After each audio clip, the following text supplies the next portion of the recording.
ఒకసారి అందరూ కూడా ఒకవేళ మీ చేతుల్లో బైబిల్ పెట్టుకొని ఉంటే అలాగే ఉండండి, కానీ తలలో మాత్రం దించకండి. ఒక అరగంట చెప్పండి ఆమేన్. కింద చూపు అసలు మంచి చూపు కాదట అనండి, కింద చూపు అనండి గట్టిగా. ఒకసారి దావీదు గారు ఇదే కింద చూపుతో పాపంలో పడిపోయి శోధనలోకి వెళ్ళిపోయారండి. ఎక్కడికి వెళ్ళిపోయారు? మేడ మీద ఉన్న ఆయన సాయంకాలం వేళ చక్కగా నిద్ర లేచి రాజభవనంలో నుంచి బయటకు వచ్చి మేడ మీద నుంచి కిందకు చూశారు. ఏడకు చూశాడు? చెప్పండి చెప్పండి హల్లెలూయా. కిందకు చూడటం వల్ల చూడకూడని దృశ్యాన్ని చూసి ఆ దృశ్యం ద్వారా హృదయంలో పాపం ఏర్పడిన పాపాన్ని బట్టి క్రియలతో పాపాన్ని చేయాల్సి వచ్చింది. తర్వాత ప్రతిఫలాన్ని అనుభవించాల్సి వచ్చింది. అందుకని నేను అంటాను, కింద చూపు అసలు మంచి చూపు కాదండి. మన దేవుడు పైన ఉన్నవాడు కనుక మీరు పైకే చూడాలి, పైన వాటినే వెదకండి అని వాక్యం ముందు రాయబడింది. ఎక్కడ రాయబడింది చెప్పండి? వాక్యంలో, గ్రంథంలో రాయబడింది. ఏదో గద్దెత్తనానని ఏమనుకోకండి. దేవుని ఆత్మ చేత అభిషేకం చేత ఆత్మాభిషేకం చేత మాట్లాడతారు. దేవుడు మనల్ని సరిచేయును గాక. నా మీద కోపం పెట్టుకోకండి. తర్వాత వినండి, శ్రద్ధగా ఆలకించండి. ఎవరన్నా లెగాల్సి వస్తే ఒక అరగంట అయిన తర్వాత మధ్యలో అయ్యగారికి మనం వాక్యం ఇచ్చే ముందు ఒక పాట పాడేటప్పుడు లెగొచ్చు. చక్కగా మాట్లాడేది మేం కదా, మంచిది మీకేం అవ్వో. ఒకవేళ అయినా ఒక అరగంటే కదా, ఆపుకుందాం. స్తోత్రం హల్లెలూయా. శ్రద్ధగా వినండి. దేవుడు చాలా శ్రద్ధ కలిగిన వాడు. శ్రద్ధ కలిగిన వారిని దేవుడు ఐశ్వర్యవంతులుగా మారుస్తాడట. సామెతల గ్రంథంలో రాయబడింది మాట. శ్రద్ధ కలిగిన వారిని దేవుడు ఏం చేస్తారు? ఐశ్వర్యవంతులుగా మారుస్తారు.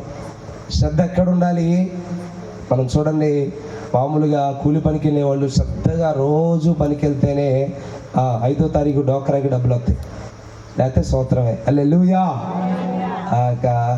ఆ డోక్రా సంఘంలో మెయిన్ ఒక ఆమె ఉంటుంది. ఆమె ఫోన్ చేస్తూ ఉంటుంది, ఏమాయ్ ఎప్పుడు పంపిస్తున్నావు డబ్బులు అని.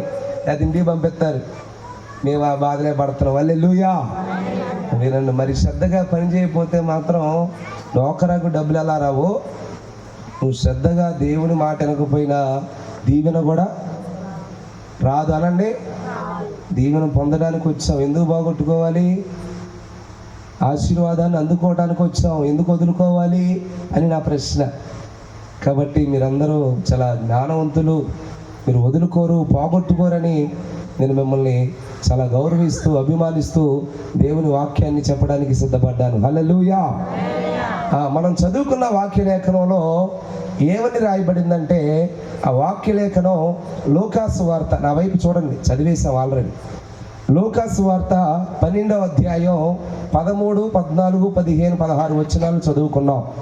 అక్కడ ప్రాముఖ్యమైన మాట ఇది చూడాలి. ఒక ఆయన యేసు ప్రభు వారి యుద్ధకు వచ్చాడట. వచ్చి, అయ్యా బోధకుడా, మా నాన్నగారికి ఆస్తి ఉంది, మా నాన్నగారు చనిపోయారు, మా నాన్నగారికి 2 కొడుకులు, నేను ఒక్కడిని. మా అన్నయ్యతో, మా సహోదరుడితో చెప్పు, ఆ ఆస్తిని చెరి సగం పంచిపెట్టమని అన్నాడు. ఆమేన్. వెంటనే యేసు ప్రభు వారికి కోపం వచ్చిందండి. అరే నాన్న, నేను రక్షణ ఇవ్వడానికి వచ్చాను, పరలోకానికి ఇవ్వడానికి వచ్చాను, మార్గమై ఉన్నాను, జీవమై ఉన్నాను, సత్యమై ఉన్నాను. ఇప్పుడు తీర్పు తీర్చేంత సమయం కూడా నాకు లేదు నాన్న. అసలు ఎవడో నీ మీద, నీ సహోదరుని మీద నన్ను తీర్పరిగా, న్యాయాధిపతిగా మార్చింది ఎవరో? అసలు నేను వచ్చిన పనేంటి? మిమ్మల్ని అందరినీ స్వస్థపరచడం కోసం. ఆమేన్. మిమ్మల్ని అందరి పాపాన్ని పరిహరించడం కోసం, మీరున్న పాప బంధకాల నుంచి నేను మిమ్మల్ని విడిపించడం కోసం, ఈ ఆస్తుల గురించి కాదు నానా అని గద్దిస్తూ ఆ వ్యక్తితో అంటారు, ఒకరిని కలిమి విస్తరించుట వలన వాడి జీవానికి అది మూలము కాదు అన్నారండి. అనండి ఆమేనని గట్టిగా. ఆమేన్. ఏంటి మరి జీవానికి మూలం? ఇది చూడాలి. జీవానికి మూలం ఏంటి? డబ్బు.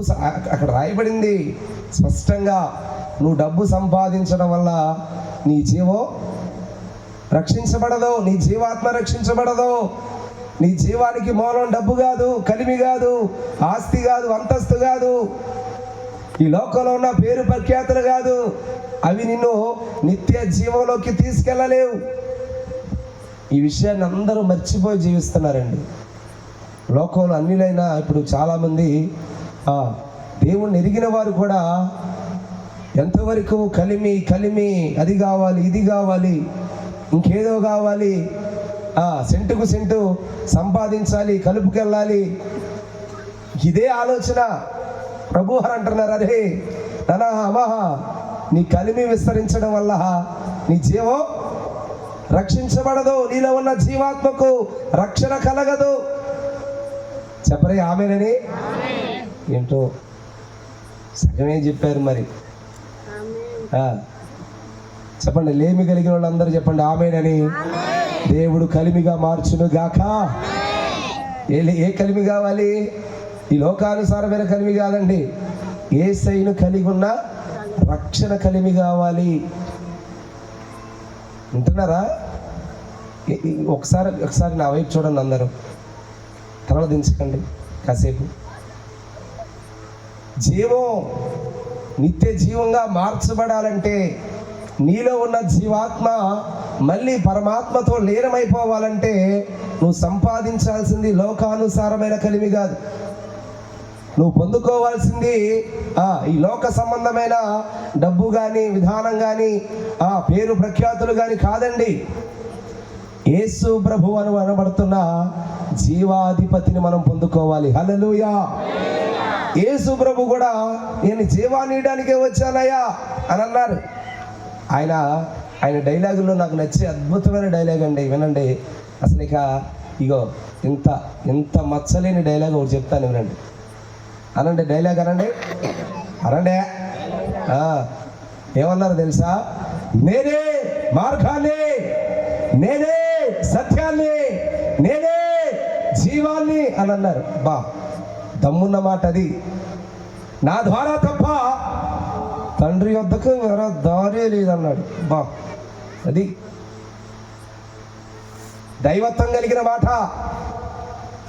అసలు ఆ మాటలు చదువుతుంటేనండి మీరు నమ్మరు, ఒళ్ళంతా పులకరించిపోద్ది. ఇంత దమ్మున్న మాట ఎవరు చెప్పలేము మరయ్యా.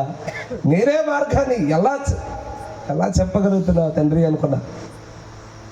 ఇంకో మాట చెప్తాను, ఎవరండి. యెహోవాకు అసాధ్యమైనది అది కలదా? చెప్పండి ఒకసారి, తలలో ఒప్పకుండా చక్కగా నోరును ఉపయోగించి పెదాలు చెప్పండి. యెహోవాకు అసాధ్యమైనది ఏదైనా, దేవునికి సమస్తము. ఒకటి మాత్రం ఆయన చేయలేడండి. ఇది చూడండి, ఆయన మనం పాట పాడతాం, ఏమైనా చేయగలవు, కథ మొత్తం మార్చగలవు, నీ నామముకే మహిమంతా తెచ్చుకుందువు. ప్రభువారు ఏమైనా, కానీ నేను అంటాను ఒకటి మాత్రం ఆయన చేయలేదు. ఆయన చేయలేని కార్యం ఏంటో తెలుసా? ఆయన పాపం చేయలేదు. అనండి, పాపం చేసేది మనుషులు, దేవుడు కాదు. పాపపు ఆలోచన, పాపపు చూపు, పాపపు ఉద్దేశం, పాపపు విధానం, పాపపు తత్వం, పాపపు స్వభావం ఇవి ఆయనలో లేవు. ఆయన పాపం ఏదైనా, అయ్యా నువ్వు ఏం చేయలేవయ్యా, అన్నీ చేయగలవు కదా అని మనం అందుకుంటాం, కానీ ఆయన చేయలేని పని పాపం చేయలేడు ఆయన. స్తోత్రం చెప్పండి, చేతులెత్తి హల్లెలూయా. పాపం చేయలేనంత పరిశుద్ధుడండి ఆయన. ఆయన స్వభావమే పాపం చేయలేకపోవడం, ఆయన స్వభావమే పరిశుద్ధంగా ఉండడం. అందుకే అన్నారు అంత ధైర్యంగా, అందుకే డైలాగ్ వచ్చింది ఆయనలో, నేనే, ఇంకెవ్వడం లేడు. స్తోత్రం హల్లెలూయా. నేనే మార్గాన్ని అని అనగలిగారు, నేనే సత్యాన్ని అన్నారు. ఏంటి అసలు నేనే అని రొమ్ము కొట్టుకొని చెప్పగలిగిన ధైర్యం ఎందుకు వచ్చిందంటే ఆయన మాత్రమే పరిశుద్ధుడని. ఆమేన్. ఎలా అయ్యాడు ఆయన పరిశుద్ధుడు? ఇప్పుడు చూడండి, క్రైస్తవులు చాలామంది నేనే ఉన్నాను. బాప్తిసం పొందకముందు నేను లోకంలో ఉన్నప్పుడు పాపంలో ఉన్నాను, త్రాగుడులో ఉన్నాను, తల్లిదండ్రులకు అవిధేయునిగా ఉన్నాను. నాకు తెలియని పాపం లేదు. స్తోత్రం చెప్పరే హల్లెలూయా. తర్వాత యేసు ప్రభువుని ఎప్పుడైతే రక్షణ పొంది నేను ధరించుకొని ఉన్నానో, అంటే బైబిల్ గ్రంథంలో రాయబడిందండి, క్రీస్తులోనికి బాప్తిసం పొందిన మనమందరం యేసయ్యను ధరించుకున్నాం. హల్లెలూయా. అప్పటి నుండి ఇది చూడండి అందరం, ఇది నా వైపు చూస్తేనే మీకు అర్థమైంది. బాప్తిసం పొందడం అంటే నీళ్ళలో మునిగి లేవటం కాదు, యేసయ్య సిలువకు కొట్టబడడం. ఆమేన్. గట్టిగా అనండి ఆమేన్. మీరు ఆమేన్ అనగలిగితేనే దేవుడు మాట్లాడతారు. అయ్యా నేను ఒప్పుకుంటున్నానయ్యా, నిజమేనయ్యా అన్నదాని అర్థం. నేను ఒప్పుకోవట్లేదయ్యా అనుకున్న వాళ్ళు ఆమేన్ అనలేరు. వాక్యంలో ఉన్న మాట కొరింథీయులకు రాసిన పత్రిక 9వ అధ్యాయంలో 16వ వచనంలో ఉంటుంది, దేవుని ఆత్మ మీతో మాట్లాడుతున్నప్పుడు ఎవడు ఒప్పుకోలేడంటే మీలో దేవుని ఆత్మ లేనివాడే ఆమేన్ అనలేడు అని రాయబడింది. మనందరం దేవుని ఆత్మ పొందున్నవారు. ఆమేన్. చాలా ఇప్పుడు వచ్చింది సౌండ్ చూసారా? చెప్పరే హల్లెలూయా. ఇంకా పెరగాలి సౌండ్. ఆమేన్. జీవం రగలాలండి. మల్లెపువ్వు ఎక్కడున్నా వాసన చెప్పండి. మరి ఆత్మ పొందిన మనం ఎక్కడున్నా ఉద్యోగం రగులుతానే ఉండాలి. హల్లెలూయా. పక్కన వాళ్ళకి రగలాలి. హల్లెలూయా. చీకట్లో ఉన్నవారు మన వెలుగుతో వెలిగించబడుదురు గాక. శ్రద్ధగా వినండి. ఎక్కడికి వచ్చాం మనం? మంగళాపురం. స్తోత్రం. దేవునికి మహిమ కలుగును గాక. నేనే మార్గాన్ని, నేనే సత్యాన్ని, నేనే జీవాన్ని అనగలిగారు ఆయన. కారణం ఆయన స్వభావమే పరిశుద్ధత. పాపమే లేనివాడు, పాపమే చేయలేనివాడు ఆయన. అంతటి మహాదేవుడండి ఆయన.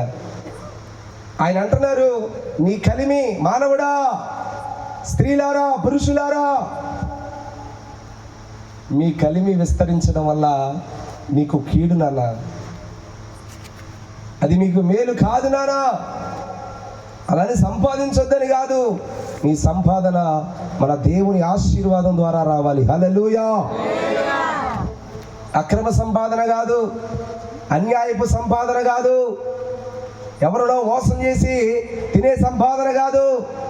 మన దేవుడు మనకిచ్చే అద్భుతమైన దీవెన సంపాదన మన సంపాదన ఉండును గాక. శ్రద్ధగా వినండి. ఎప్పుడైతే నేను బాప్తిసం పొందానో, నేను నా చేతులు పొందక ముందైతే ఈ చేతులు చక్కగా ముందు గ్లాసులు పట్టుకోవడానికి మూతి దగ్గరికి వచ్చాయి. అనండి, మూతి అనండి గట్టిగా. మీరు ఎవరో మాట్లాడలేదని మరీ లెగాల్సి వస్తున్నట్టుగా చెప్పండి హల్లెలూయా. ఎప్పుడైతే చూడండి ఈ చెయ్యి సిలువకు కొట్టబడిందో, అంటే బాప్తిసం పొందబడిందో, గ్లాస్ ముందుంది. బాప్తిసం పొందాక కూడా మా ఫ్రెండ్స్ చాలా మంది ఫోన్ చేశారు, అరే నాన్నరే, అరే నువ్వు పార్టీలు పెట్టేవాడు, నెగితే పార్టీ అనేవాడు, వేలు ఖర్చు పెట్టేవాడు, అరే నువ్వు లేకపోవటం వల్ల మా మందు కరువు అయిపోయింది, అరే రే రే ఏసు బాబా, అరే తల బాదుకుంటున్నావు రారా అని ఫోన్ చేసేవాడు. అరే నాదే నా బాధ ఉంది, మీరు రానరా, మీరు వెళ్ళండి, మీ తెప్పలు మీరు పడండి అనేవాడిని. అరే కాదు రే, నువ్వు తాగిపోతే తాగిపోయి, నువ్వు చెప్పే మాటలు బాగుంటాయి రారా, నువ్వు తాగాక మేము తాగుతా ఉంటావు, నువ్వు చక్కగా థమ్సప్ తాగి దిగండి రారే, తాగి బాప్తిసం పొందాకపోండి. స్తోత్రం చెప్పండి హల్లెలూయా. సరే రే, బాగా బతిలాడితే ఎప్పుడన్నా వాళ్ళు అక్కడ కూర్చుంటే, నేను నాలాంటి వాళ్ళు ఉంటారు భక్తులు కొంతమంది, వాళ్ళకి నాకు మళ్ళీ సపరేట్ థమ్సప్ అనమాట. వీళ్ళు ముందే ఎటు చేస్తారేమోనని నా అంతరక నేనే ఆ థమ్సప్ నేను తెచ్చుకుని, ఏమో వాళ్ళు తెచ్చిన థమ్సప్లో 4 చుక్కలు కలిపితే వేసే ఊరుకోండి. హల్లెలూయా. అమ్మో అదో భయం, మళ్ళీ ఏంటనుకున్నారు, సామాన్యం కాదు. ఒకసారి అలాగే వెళ్ళాను, కూర్చున్న తర్వాత గ్లాసు ముందు, అంతకుముందు తాగిన బేనంగా నేలక. స్తోత్రం హల్లెలూయా. ప్రభువు నాయన వేసేస్తా నీ ఇష్టం అనేవాడు. ఎప్పుడైతే గ్లాసు ముందుందో ఈ చెయ్యి ఆ సిలువలో నుంచి రావట్లేదండి. గ్లాస్ ముందుంది, చెయ్యి కొట్టబడిందిగా. ఎక్కడ కొట్టబడింది చెప్పండి? ఎక్కడ? సిలువకి కొట్టబడింది. పీక్కుంటున్నారు చాలా మంది. ఇవాళ ఆడేం మారిండు, బాప్తీసం పొందిన ఒక సంవత్సరం బాగానే ఉండవు, బాప్తీసం పొందకముందు ఎంత తాగేవాడు అంతకు మంచి ఎక్కువ తాగుతున్నాయ్యా. ఏంటయ్యా వాళ్ళ పరిస్థితి? వీళ్ళు ఏం చేశారో తెలుసా? పొందాక సిలువలో నుంచి చేయిని మేకును పీక్కొని వచ్చేసారు. స్తోత్రం చెప్పండి, హల్లెలూయా. ఇవాళ చాలా మంది అదే చేస్తున్నారు. నా చెయ్యి రాలేదండి. అలాగా పరిశుద్ధినిగా మార్చబడ్డాను, అలాగా నీతిమంతునిగా మార్చబడ్డాం. మనం అలాంటి నీతిమంతులం, మనం అలాంటి పరిశుద్ధతం. దేవుడు ఆపితే, దేవుడు ఆపుతుంటే ఆగుతున్న పరిశుద్ధులం. హల్లెలూయా. కానీ యేసు ప్రభు వారైతే ఆయన స్వభావమే, చెప్పండి, ఆయన స్వభావమే పరిశుద్ధత. ఆయన పాపానికి అసలు ఆయన దగ్గర చోటు లేదు. ఆయన అన్నారు, ఇంకో సవాలు విసిరారు. ఇందాక డైలాగ్ చెప్పానుగా, ఇప్పుడు సవాల్ అనండి గట్టిగా, సవాల్ అనండి. సవాల్ ఇసిరారు ప్రపంచానికి. ఏంటో తెలుసా? నాలో పాపం ఉందని మీలో ఎవడైనా స్థాపించగలడా? దమ్ముందా అని అన్నాడండి. అమ్మో, ఇవాళ మనకి లెగిస్తే పాపం, కూర్చుంటే పాపం, ఫోన్ తీస్తే పాపం, బయటికి వెళ్తే పాపం, ఇంటి పక్క వెళ్తే పాపం, ఆలోచనలో పాపం, ఊహలో పాపం, ఉద్దేశంలో పాపం, నోటి మాటలో పాపం, చేతలు, క్రియలు, నడకలు, ఊహలు, ఉద్దేశాలు, భావాలు, తలంపులు, పడకలు. అమ్మా యేసయ్యా స్తోత్రం, హల్లెలూయా. అన్నీ పాపమే. ఇవాళ పాపం ఇలా చేయాలని ఎవరైనా నేర్పించాలా? చూడండి, ఇప్పుడు ఏజ్ బాబు 10th క్లాస్ చదువుతున్నాడు. రేపు పొద్దున ఇంటర్కి వెళ్ళాలి. ఇంటర్కి వెళ్ళాలంటే ఏదన్నా కంప్యూటర్ కోర్స్ నేర్చుకోవాలంటే, కంప్యూటర్ నేర్చుకోవడానికి కోచింగ్కి వెళ్ళాలి కదా. అక్కడ ఒక టీచర్ గారు ఉంటారు, నానా ఇది కంప్యూటర్, ఇది మౌస్, ఇది కీబోర్డు అని దగ్గరుండి అన్నీ నేర్పించాలి. ఇలా నొక్కాలి, ఇలా నొక్కాలి, ఇలా నొక్కాలి, పలానా యాప్ ఇది, పలానా యాప్ ఇది అని. పాపం చేయడం ఎవడికి నేర్పియాలి? అవసరంలా ఆటోమేటిక్గా పాపం ఎవడో నేర్పించాల్సిన అవసరం లేదు మనుషులకి. గ్లాస్ ముందుంటే ఏం చేస్తాం? తాగేస్తాం ఈజీగా. ఎవడైనా తాగరా అని అవసరంలా తాగేయటమే. లేదు, ఒక స్త్రీ కనబడింది, వేశ్య, వెళ్ళిపోవటమే. హల్లెలూయా. ఎవరు నేర్పియాలండి పాపం? కోచింగ్ అయితే ఒక నేర్పియాలి, కంప్యూటర్ నేర్పియాలి, చదువు నేర్పియాలి, బండి తోటం నేర్పియాలి, కారు తోటం నేర్పియాలి పక్క నుండి. కానీ పాపం చేయటం నేర్పించాల్సిన అవసరం, అది మానవ జాతి బతుకు. కానీ దేవుడు ఏంటో తెలుసా? పాపానికి ఎంత ఇసం అంత చోటు. అసలు దమ్మున్నమాట, నాలో పాపం ఉందని నీలో ఎవడు నిరూపించగలడో, ఎవడో స్థాపించగలడో? ఇప్పటికీ 2026 సంవత్సరాల క్రితం ఈ మాట అన్నాడు. ఒక్కడు కూడా నిరూపించలేకపోయారు. ఆర్ఆర్కే మూర్తి గారు అని ఒక ఆయన ఉంటారు. మీరు యూట్యూబ్లో ఆయన ప్రసంగాలు ఉంటాయి. అద్భుతమైన దైవజనుడు. పరమవధించారు, కానీ బహుశా ఆయన బ్రతికుండుంటే ఇంకా ఘనమైన పరిచర్య జరిగేది. ఆయన బ్రాహ్మణ జాతిలో నుంచి వచ్చారండి. అనండి, బ్రాహ్మణులు అనండి గట్టిగా. ఆయన స్తోత్రం, హల్లెలూయా. యేసయ్య మనందరితో మాట్లాడును గాక. దేవుడు మనందరితో మాట్లాడి ఆశీర్వదించును గాక. ఇది చూడండి, ఆయన జీవనం చాలా కష్టతరమైందండి. చదువుకున్నాడు కానీ భోజనం చేయడానికి, లేకపోతే తన భార్యను పోషించడానికి చాలా ఇబ్బంది పడేవాడు. ఇది చూడండి, పట్టించుకోకండి, ఆ వైపు చూడండి. అయినా ఆయన జీవనం కష్టమైన దినాల్లో చదువుకున్నాడు కానీ సరైన జాబు లేదు. ఎక్కడో ఒక చిన్నపాటి స్కూల్లో తెలుగు లెక్చరర్గా జాయిన్ అయ్యాడు, కానీ అంతంత మాత్రం శాలరీ సరిపోవట్లేదు. అదే టైంలో మన దేశానికి మిషనరీస్ చాలా వచ్చాయి. ఇలా దేవుని సువార్త ప్రకటించే మిషనరీలు, సంఘాలు అనేక ప్రాంతాలు, అనేక దేశాల నుంచి మన దేశం వచ్చి ఆ రోజుల్లో దేవుని సువార్తను వెదజల్లుతున్నారు. అప్పుడు వచ్చిన వాళ్ళందరూ ఇంగ్లీష్ వాళ్ళు, ఆంగ్ల భాష వాళ్ళు. వాళ్ళకేమో మన భాష రాదు, మన వాళ్ళకేమో ఆంగ్ల భాష రాదు. కానీ ఆర్ఆర్కే మూర్తి గారికి మాత్రం ఇంగ్లీష్లో దాన్ని తెలుగులోకి చెప్పగలరు, అంటే ట్రాన్స్లేట్ చేయగలరు. ఆ కృప చదువు ద్వారా దేవుడు అతనికి ఇచ్చారు. హల్లెలూయా. ఈ జీతం సరిపోవట్లేదు, ఇంట్లో భార్య ఏమో మనం పోషించలేకపోతున్నాం, ఎలా అనుకున్న ఆలోచన జరిగిస్తున్న సమయంలో ఒక అవకాశం వచ్చింది. అయ్యా వెళ్తే 4 రూపాయలు ఇస్తారా, నువ్వు వెళ్ళి వాళ్ళు చెప్తున్న ఇంగ్లీష్లో దాన్ని తెలుగులో చెప్తే చాలరా అని ఆర్ఆర్ మూర్తి గారి దగ్గరికి ఒక ప్రతిపాదన వస్తే డబ్బుల కోసం వెళ్ళాడండి ఆయన ట్రాన్స్లేట్ చేయడానికి. అంటే ఇంగ్లీష్లో వాళ్ళు మాట్లాడుతుంటే మనతో తెలుగులోకి చెప్పాలి. హల్లెలూయా. అలా ఆయనకి యేసు ప్రభు వారంటే అప్పుడు పరిచయం అయింది. అప్పుడు కూడా ఆయన జాతిని బట్టి, ఆయన కులాన్ని బట్టి వీళ్ళు పలానా జాతికి సంబంధించిన దేవుడు, అసలు ఈయన మన దేవుడే కాదు, మన దేశంలో ఎంతమంది దేవుడి దేవతలు ఉంటే మనం కొత్త దేవుని వీళ్ళు తీసుకొచ్చారు, డబ్బుల కోసం వచ్చాను కానీ మనకి ఎంతమంది లేరు అనుకుంటున్నాడు ఈయన. ఒక రోజున అలా జరిగిస్తున్న క్రమంలో అసలు ఈ బైబిల్లో తప్పులు చెప్పాలి. హల్లెలూయా. నేను ఈ బైబిల్ అంతా చదివి జనాలకి బైబిల్లో తప్పులు ఉన్నాయి, దోషం ఉంది, పాపం ఉంది, యేసయ్యలో పాపం ఉందని చెప్దామని చదవడం ప్రారంభించాడండి. బైబిల్ అలా ప్రారంభించాడు. బైబిల్ గ్రంథంలో తప్పులు ఉన్నాయి, నేను నిరూపిస్తాను, నేను చదవరిని, నేను జ్ఞానవంతుణ్ణి, ఏదో విధంగా యేసయ్యలో దోషం ఉంది, యేసయ్యలో పాపం ఉంది అని నిరూపిస్తానని ప్రారంభించాడు పరిశుద్ధ గ్రంథాన్ని చదవడం. గ్రంథం కొన్ని పేజీలు, కొన్ని అధ్యాయాలు ముందుకెళ్తూ ఉంది. చదువుతుండగా తనలో ఉన్న పాపం బయటకు వచ్చింది. హల్లెలూయా. నేను పాపిని అని సగం గ్రంథం చదివేపాటికి నేను యేసయ్యలో పాపాన్ని నిరూపిద్దాం అనుకున్నాను, కానీ ఈ వాక్యం నేను పాపినని గ్రహించేలాగా తను మార్చిందని వెంటనే యేసయ్య బిడ్డగా మారిపోయాడు. హల్లెలూయా. అది మానవ జాతి బతుకు. కానీ యేసు ప్రభువులో పాపం లేదండి, యేసు ప్రభువులో దోషం లేదండి. ఆయన ఏమి చేయలేడయ్యా అంటే పాపము చెయ్యలేడు, పాపపు ఆలోచన ఆయనలో లేదు. మన ఈ మధ్య యూట్యూబ్లో ఒక వీడియో వచ్చింది, ఆయన నాస్తికుడు అనండి ఒకసారి. ఇంకా 10 నిమిషాలే ఉంది టైం, నా టైం. చెప్పండి, నాస్తికుడు అనండి.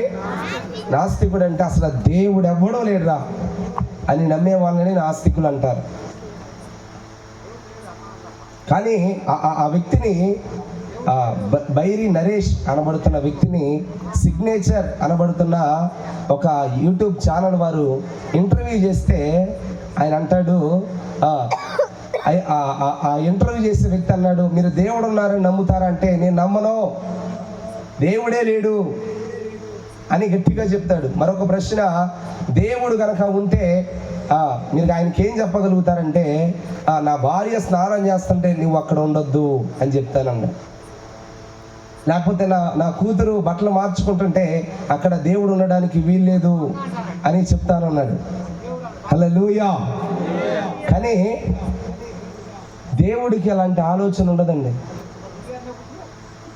ఒక తండ్రి ఇది చూడండి, ఒక తండ్రి తన బిడ్డ మీద ఎలాంటి ఆలోచన కలిగి ఉంటాడో స్త్రీలైనా పురుషులైనా మనందరి మీద యేసయ్య కూడా తండ్రి లాంటి ఆలోచనే కలిగి ఉంటాడు, కానీ వేరే సెక్సువల్ డిజైర్స్ కలిగి ఉంటాడు. చెప్పండి హల్లెలూయా.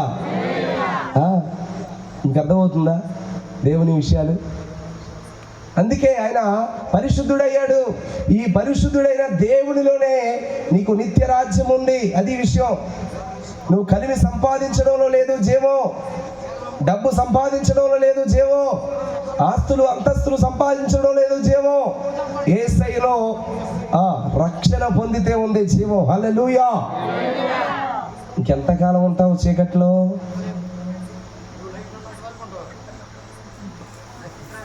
బా స్తోత్రం చెప్పండి. హల్లెలూయా.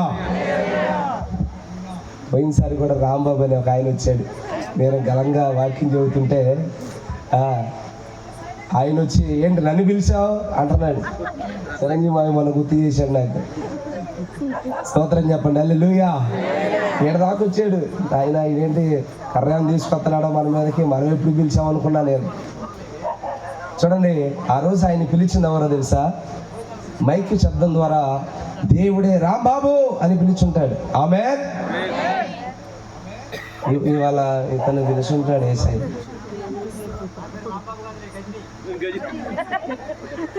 స్తోత్రం చెప్పండి. హల్లెలూయా. సందడిగానే ఉంటుంది కానండి యేసయ్యకి మాత్రం చిరాకు వస్తుంది. మీరు నవ్వొద్దు, కొంతమందిని వదిలేయాలి. మీ నవ్వు అటు తోడైంది అనుకోండి, మీ మీద కూడా చిరాకు వస్తుంది యేసయ్య. చెప్పండి హల్లెలూయా. నీకు చిరాకు కావాలా, దీవెన కావాలా? నవ్వకుండా ఉండు, దిక్కులు చూడకుండా ఉండు. రామయ్య స్తోత్రం చెప్పు. హల్లెలూయా. ఆటంకాలు వస్తాయి, ప్రతి ఆటంకాన్ని నా దేవుడు ఆశీర్వాదకరంగా మార్చును గాక. నేను ఏది ఇస్తానో నేను అదే కోతున్నాను. చిన్నప్పుడు యేసు బాబు అంత వయసులో నేను 7th 8th అలా చదువుతున్నాను. మా ఇంట్లో ప్రార్థన జరుగుతున్నప్పుడు మా దైవజనుడికి కూడా నేను అప్పుడంటే తెలియనితనం, అల్లరితనం, పెంకితనం, చిన్నతనం కదా, ఆయన వాక్యం చెప్తుంటే అదేంటి ఇదేంటి సేమ్, ఏది ఇస్తామో అది. చాలా వరకు ప్రార్థన చేశాను, ప్రభు అనేక చెడు విత్తనాలను ఇస్తాను, నేను కోసేందుకు నాకు అలాంటి తత్వాన్ని మీరు ఇవ్వద్దు. ఎందుకంటే ఇప్పుడు క్రీస్తునందున్న వారికి ఏ శిక్షా విధి? చెప్పండి హల్లెలూయా. చాలా మందికి వాక్యం తెలియదు, విత్తనాలు విత్తుతున్నారు, అదే కోస్తున్నారు. కానీ వాక్యాన్ని బట్టి మనం ప్రార్థన చేయగలిగితే, మనం చెడు విత్తనాలు విత్తాం కొన్ని, వాటి పంట మనం తినకుండా ఉండే విధంగా మళ్ళీ అదే దేవుడు కృపనిచ్చును గాక. అమ్మో, నేను విత్తిన విత్తనాలన్నీ, చెడు విత్తనాలన్నీ మళ్ళీ ఇప్పుడు అదే పంట నేను కొయ్యాల్సి వస్తేనండి, ఈ క్షణం ఇలా మీకు భూమి మీద నిలవబడి వాక్యం చెప్పేంత అర్హత కూడా నాకు ఉండేది కాదు. అసలు సజీవుడినై ఉండేవాడు కాదు. అర్థమైన వాళ్ళందరూ చేతులు ఎత్తండి హల్లెలూయా. సగం మంది ఎత్తారు ఏంటో మరి. ఇటు చూడండి, ఏంటి వినపట్లేదా? బాక్స్ సౌండ్ ఏమో పెట్టమంటారా? ఇటు చూడండి, ఇక దించేయండి, సార్లు వచ్చింది చేతులు ఎత్తలేదనేసరికి మళ్ళీ అట్టే ఉంచారు. నువ్వేం ఎత్తుతున్నావు చెడు విత్తనాలు తెలిసి? నేనంటే పెంకితనం, చిన్నతనం, అల్లరితనంలో ఇచ్చాను. దేవుడు కొనియకుండా కొన్ని ఆపుతున్నారు. నువ్వు ప్రశ్నించు ఒకసారి. అన్నీ తెలిసి తప్పు చేస్తున్నావే, ఇది తప్పు అని తెలిసినా కానీ ముందుకెళ్తున్నావే. ఇలా చేయాలని తెలిసి కూడా ఆ విధంగా చేయలేకపోతున్నావే. నేను పరిశుద్ధంగా ఉండాలి, నా దేవుడు పరిశుద్ధుడు గనుక నేను పరిశుద్ధంగా జీవించాలని వాక్యం ఎన్నిసార్లు వినుంటావు, కానీ పరిశుద్ధతను కోల్పోతూ ఉన్నావే. నువ్వు ఇత్తింది కొయ్యకుండా ఆగుతావా? కోపిస్తాడు యేసయ్య. చెప్పు హల్లెలూయా. జాగ్రత్త అండి, ఓ బాధితునిగా చెప్తున్నాను. యేసయ్య లెక్క ఎలా ఉంటుందో తెలుసా? కాటాలో తోక వేస్తే ఎలా ఉంటుందో అలా ఉంటుంది అని న్యాయం. చెప్పండి ఆమేన్. ఇంచు పొరపాటు రాదు తోకంలో, ఇంచు ఇసమంత పొరపాటు రాకుండా కోస్తాడు ఆయన. ఒకసారి దానియేలు గ్రంథంలో రాయబడిన మాటలు చెప్తాను వినండి. ఒక వ్యక్తినట కాటాలో చూశాడట. దేంటో? త్రాసులో చూశాడట, తేలిపోయాడట. అయినా దేవుడు చెప్పిన ఆజ్ఞలు ఒకవైపును, ఆయన ప్రవర్తన ఒకవైపు పెట్టాడు. మనోడు అసలు 100 గ్రాములకు కూడా చూశాడో లేదో మరి. ఉంటాకే 100 కేజీలు ఉన్నాం, 80 ఉన్నాం, 70 ఉన్నాం, 100 గ్రాములకే తేలిపోయాం. కారణం ప్రవర్తన మార్చుకోకపోవటం, మనసు మార్చుకోకపోవటం, ఇంకా బుద్ధి మార్చుకోకపోవటం. అన్నీ తెలిసి అదే తప్పు చేయటం. చెప్పండి హల్లెలూయా. మీరు వేరే స్వరాన్ని వినొద్దు, యేసయ్యకు చిరాకు తెప్పియొద్దు. యేసయ్య మాటలు అలాగే ఉంటాయి ఖండితంగా. చెప్పరే ఆమేన్. ఆయన ఇచ్చే సరదా ఎంత సరదా తెలుసా? ఎంత చనివిస్తాడో తెలుసా ఆ యేసయ్య? ఒకసారి యేసన్న గారట, నా సమయాన్ని ముగిస్తాను, ఇటువైపు చూడండి నా వైపు. యేసన్న గారట బాగా పరిచయం చేసి అనేక సంఘాలు కట్టిన తర్వాత, ఒక స్థితి ఏర్పడిన తర్వాత ఇంకా బలంగా వాడబడుతూ ఉన్నాడు. ప్రభుతో సఖ్యత కలిగి, సహవాసం కలిగి జీవిస్తున్న దినాలలో యేసు ప్రభువారు ఆయన యేసన్న గారు ప్రార్థన చేస్తున్న టైంలో యేసు ప్రభువారు ఆయన దర్శన రూపంలో మాట్లాడుతూ ఉన్నారు. ఆ దర్శనంలో ఏసన్నా అరే, ఏసన్నా అరే, ఇటు చూడు, ఏసన్నా నా పక్కన వచ్చి కూర్చోరా అని అన్నాడట. ఎవరైనా? సాక్షాత్తు దేవుడు. హల్లెలూయా. ఎవరైనా అనండి, సాక్షాత్తు. నేను సాక్షాత్ అంటే మీరు దేవుడు అంటారా? చెప్పండి, సాక్షాత్ అని మీరు కూడా అనండి. సాక్షాత్తు దేవుడు వచ్చి, అరే ఏసన్నా ఇట్రా, నా సింహాసనం పక్కన ఒక చైర్ ఖాళీ ఉంది కానీ కూర్చో అన్నాడు. నాకు వద్దా అని అన్నాడండి. అమ్మో నాయను, ఏంటి సాక్షాత్తు దేవుడు పిలిస్తే కూర్చోరా అని పిలిస్తే ఏసన్న స్తోత్రం హల్లెలూయా అని అన్నాడండి. అంత చనువది ఏంటరే? జబదే కుమారుని తల్లి ఏమంది? అయ్యా, నీ రాకడ వచ్చినప్పుడు, నీ రాజ్యం వచ్చినప్పుడు నా కుమారులో ఒకరిని నీ కుడి పక్కన మరొకరిని నీ ఎడం పక్కన ఉన్నట్లుగా కృపనివ్వండి అయ్యా అని ప్రార్థించింది. హల్లెలూయా. దానికోసం ఎందరో భక్తులు ఆరాటపడుతున్నారు. కొంతమంది సన్యాసులైపోయారు, కొంతమంది నా దర్శనం కోసం చూస్తున్నారు, నా స్వరం కోసం వింటున్నారు. కానీ నువ్వేంట్రా, అరే ఎవరికి లేని భాగ్యం నీకు ఎత్తున్నారా రే ఏసనా అని అన్నాడట దేవుడు. నేను అడుగుచ్చోనా? చెప్పండి, ఇలా అనండి, నేను అడుగుచ్చోను అనండి గట్టిగా. అదేంటి అరే రే ఏం మాట్లాడుతున్నారా పిచ్చోడా అన్నాడు ఏసయ్య. నేను ఆడగాదు, నీ కుడి పార్శ్వమందు కూర్చుంటాను. హల్లెలూయా. అంటే నీ ఒళ్ళో అయితేనే కూర్చుంటా, పక్కనకి ఎక్కడ కాదు. ఎంత ఇచ్చాడు చనువు ఏసయ్య చెప్పరే? ఒళ్ళో కూర్చునేంత. స్తోత్రం హల్లెలూయా. ఓసారట ఏసన్న గారితో అంత చనువిచ్చిన దేవుడే 1 సంవత్సరం కాలం తర్వాత మాట్లాడడం ఆపేశాడట. ఎందుకో మరి అయ్యగారు మరి ఎక్కడ ప్రార్థించలేదో, ఎక్కడన్నా చిన్న పొరపాటు జరిగిందో, ఆయన స్వరం రోజు వినపడే స్వరం వినపడట్లేదు, ఆయన దర్శనం కనబడట్లేదు, ప్రార్థనలో ప్రభు ప్రత్యక్షతను చూడలేకపోతున్నాడు. అప్పుడు వాడాడు, బన్ను ఎక్కడున్నాడో మరి, నీవు కనిపించని రోజునా నా పాడండి, కరువాయిని నీరో అలాగా. నీవు కనిపించని రోజునా నా కనులు కనిదౌరా కరువాయిని. నీవు కనిపించిన రోజునా నీ సన్నిధి బయలాయనే, నీ సన్నిధి పచ్చిక బయలాయనే. యేసయ్యా నా హృదయ స్పందన నీవే కదా. హల్లెలూయా. సరే, యేసయ్య దర్శనం కనపడిపోతే ఆయన చిక్కిపోతుందట. మన అయ్యగారికి, యేసన్న అయ్యగారికి మైండ్ పని చేయట్లేదు, ఎవరితో మాట్లాడలేకపోతున్నాడు, ప్రార్థన చేయలేకపోతున్నాడు. అసలు యేసయ్య కనిపించట్లేదేంటి, ఆయన స్వరం వినపడట్లేదేంటి? ఒక్క క్షణం ఆయనకు ఒక యుగంలా మారిపోయిందట. స్తోత్రం చెప్పరే హల్లెలూయా. ఎంత ఎడం చేశాడు? ఒళ్ళో కూర్చునే పెట్టుకునేంత చనివిచ్చిన దేవుడే ఒక క్షణం యుగం అయిపోయేంత బాధ కలిగించేంత ఎడం చేశాడండి. ఎవరిని? యేసన్న గారిని. స్తోత్రం చెప్పండి హల్లెలూయా.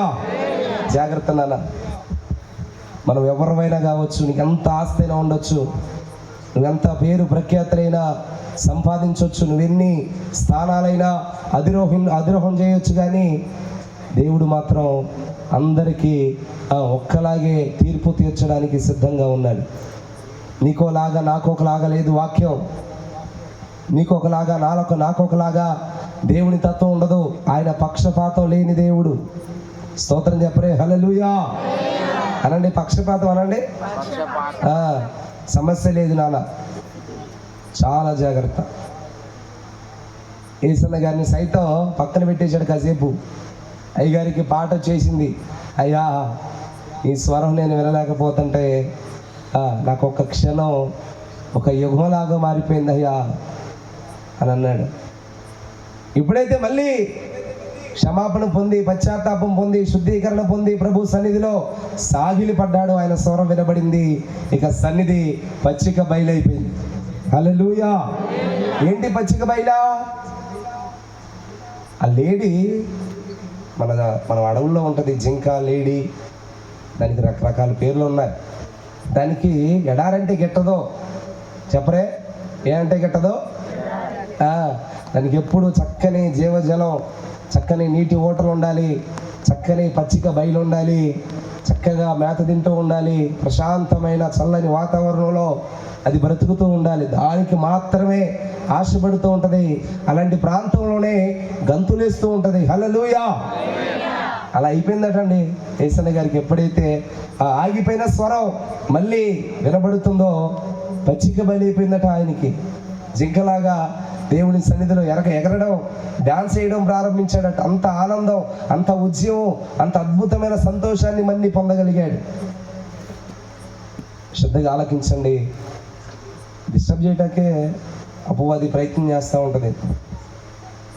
చూడండి, చక్కని వాక్యంలో మంచి ఆత్మావేశంతో దేవుడు మాట్లాడుతున్న టైంలో మన హృదయాలు చెరిపేసింది అపవాది కదా. అపవాది గారి పనే అది. చెప్పండి హల్లెలూయా. ఒక్క నిమిషం ఇటు చూడండి. అపవాది పని అనండి గట్టిగా, ఇంకొంచెం గట్టిగా. ఏంటో తెలుసా? ఇటు చూడండి. అపవాది పని ఏంటో తెలుసా? విత్తబడిన వాక్యాన్ని కాకిలాగా, చెప్పండి, ఎత్తుకుపోవటమే. కర్షకుడట, అంటే రైతు విత్తనాలు తీసుకొని చల్లుతూ వెళుతూ ఉన్నాడట. కొన్నేమో రోడ్డు మీద పడ్డాయి. హల్లెలూయా. ఎక్కడ? కొన్నేమో రాతి నేల మీద పడ్డాయి, కొన్నేమో ముళ్ళ కంపలో పడ్డాయి, కొన్నేమో మంచి నేలలో పడ్డాయి. హల్లెలూయా. అసలు ఫస్ట్ నేలలోనే వచ్చేసాడు అపవాదిగాడు. రాతి నేలలో కూడా తట్టుకో వాళ్ళు ఏమనలేదు, వాళ్ళు ఏం చేయలేదు. కానీ ఈ రోడ్డు పక్కన లాంటి మనుషులు ఉంటారండి, హృదయం కలిగిన వాళ్ళు. వెంట మాకు సంబంధం లేదేక, ఏదో వచ్చాం, పిలిచారు, స్తోత్రం, హల్లెలూయా, కూర్చేసారు, కూర్చున్నాం, అంతే. ఇది మన టైపు. రోడ్డు మీద పక్కన త్రోవబడిన ఆ హృదయం వాళ్ళే. నీ హృదయం మీదకి దైవజనుడు విత్తనాలు ఇస్తుతున్నాడు. నీది మంచి నేల అయితే నువ్వు ఫలించాలి. హల్లెలూయా. అలా వదిలేసావు అనుకో, అపవాదిగాడు వచ్చాడు చక్కగా హ్యాపీగా ఏం చేస్తాడు? విత్తనాన్ని కాకిలాగా ఎగరేసుకుపోతాడు. ఎందుకు? ఏం చేస్తావు అలాంటి హృదయం కలిగి? హ్యాపీగా నరకానికి వెళ్ళి ప్రార్థన చేస్తావా? చెప్పు. బైబిల్లో ఒక ఆయన ఉన్నాడు, బతుకున్న కాలంలో ఏనాడు ప్రభు సన్నిధికి రాలా. రే నాలా రే ప్రార్థనకు రారా, రే ఏసై నమ్మకమ్మా, ఏసై రక్షకుడమ్మా, ఏసై పరలోకానికి మార్గం, సత్యం, జీవం అని అనేక మీటింగ్స్లో సంఘాల్లో పాస్టర్ గారులు, అమ్మగారులు, అయ్యగారులు విస్తారంగా పరిచయం చేస్తున్న వారి మాట ఎవరి మాట ఎనలా. తినుము, తాగుము, సుఖించుము అన్నట్టు రీతిగా తన ఇష్టానుసారంగా బ్రతికాడు. చచ్చిపోయాక నరకంలోకి వెళ్ళాడు. చెప్పరే హల్లెలూయా. ఇప్పుడు ప్రార్థన చేస్తున్నాడు, అయ్యా యేసయ్యా, అయ్యా యేసయ్యా, ఈ నరక బాధ తట్టుకోలేకపోతున్నాను అయ్యా. ఏ భూమి మీద ఉన్నప్పుడు ఏమైందా? ఏ మీటింగ్కి పిలవలేదు ఎవరు నిన్ను? చెప్పే, ఏ ప్రార్థనకు పిలవలేదా? ఏసై గురించి ఎవరు ఏం చెప్పలేదు, వినలేదా? అప్పుడు ఏం చేశారు? అలా అన్నాడు ఏసై. నేను కాదండి, నన్ను అనుకునేవాళ్ళు. చెప్పండి హల్లెలూయా. ఏసై అన్నాడు అన్నీ. అరే భూలోకంలో ఉన్నప్పుడు ఎంతమందిని పంపించారా మొహవా అని అన్నాడు. ఆడిని, నిన్ను కాదు. స్తోత్రం, హల్లెలూయా. ఇక అప్పుడు ఎంత కేకలేసినా ఉపయోగం లేదు నాన్న. భూమి మీద ఉన్న టైంలో, జీవం కలిగి ఉన్న టైంలోనే మనం ప్రభువుని ఆశ్రయించే వారంగా దేవుడు మనల్ని మార్చును గాక. అందరికి ఒక ఆశీర్వాదకరమైన మాట చెప్తాను. చెప్పిన వెంటనే దాన్ని బట్టి చేయగలిగితే ఈరోజు దీవెన మీదే. ఆమేనండి. చేస్తారా? చెప్పండి ఒకసారి. చేస్తారా? చెప్పండి. చేస్తారా? దీవెన కావాలా? ఆశీర్వాదం కావాలా? అయితే టకామని లేచి ఉంచండి, లేకండి. అమ్మ ఎవరు ముందు లెగిస్తే వాళ్ళదే. సుబ్బరా తాత లేకండి, చేతులు ఎత్తండి. ఇక పళ్ళు కనపడడానికి వీల్లేదు, కళ్ళు మూసుకోవాలి. దీవెన కోల్పోతాం అటు ఇటు చూస్తే, జాగ్రత్త. చేతులు ఎత్తాలి, ఇంకా ఎత్తలేకపోతున్నాం.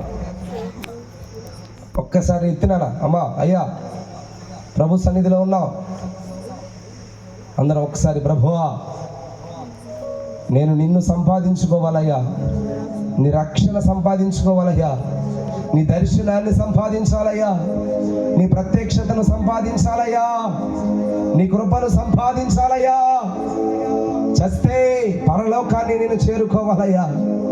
నా ఆత్మ నేను నరకపాలు కావడానికి వీల్లేదయ్యా అనుకున్న వాళ్ళు చేతులు ఎత్తండి, స్తోత్రం చెప్పండి. ప్రభువా, నన్ను జ్ఞాపకం చేసుకోండి అయ్యా. ఈరోజు దైవజనుడు నిలవబెట్టుకొని నాతోనే, నా గురించే నువ్వు మాట్లాడావయ్యా. జ్ఞాపకం చేసుకోండి అయ్యా, జ్ఞాపకం చేసుకోండి అయ్యా. అయ్యా, నా పాప దోషాలు క్షమించండి అయ్యా. నీ రక్తంతో నన్ను కడగండి అయ్యా. నీ పరిశుద్ధ రక్తం, భావన రక్తం, యవన రక్తం, నిష్కలంకమైన నిబంధన రక్తంతో కడగండి ప్రభువా. యేసయ్యా, నువ్వు నాకు కావాలయ్యా, నీవే కావాలయ్యా. అయ్యా, నీ కృపణ కావాలయ్యా, నీ రక్షణ కావాలయ్యా అనుకున్న వాళ్ళు అందరం చేతులెత్తి ప్రార్థన చేద్దాం. పరిశుద్ధుడా, ప్రేమ కలిగిన తండ్రి, అయ్యా ఇప్పుడు దాకా మాతో మీరు మాట్లాడారు, అందరి బట్టి స్తోత్రాలు. ఇక ముందు కూడా మీరు మాతో మాట్లాడండి. మీ దాసుని నిలవబడి అయ్యా మాట్లాడబోతూ ఉండగా మీ దాసుని ముఖ కాంతిలో నుండి మీరు మాట్లాడిన అయినా అయ్యా మీరే మమ్మల్ని అందరినీ ఆశీర్వదించండి, ఆదరించండి, బలపరచండి, సరైన చక్కని మార్గంలో నడిపించండి. నీవే సహాయం చేయమని యేసు నామమున అడిగి వేడుకుంటూ ఉన్నాము తండ్రి. గట్టిగా ఆమేన్. అందరూ అదే విధంగా ఒకసారి కూర్చుందాం. మరి ఈ సమయంలో మరి కూర్చొని త్వరగా, ఇక మనకు సమయం లేదు. సమయాన్ని చర్ల ప్రాంతం నుంచి వచ్చిన దైవజనుడు ప్రభుదాసయ్య గారు, అద్భుతమైన సేవకులు, దేవుని వాక్య పరిచర్య చేసే సేవకులు, అలాగే సంగీత పరిచర్య పలు ప్రాంతాల్లో విస్తారంగా దేవుని చేతిలో వాడబడుతున్న దైవజనులు మన మధ్యలో ఉన్నారు. వారు కూడా దేవుని సన్నిధిలో దేవుని వర్తమానాన్ని, వాక్య వర్తమానాన్ని మనకు అందిస్తారు. హల్లెలూయా, ప్రైజ్ ది లార్డ్, హల్లెలూయా. సంతోషం.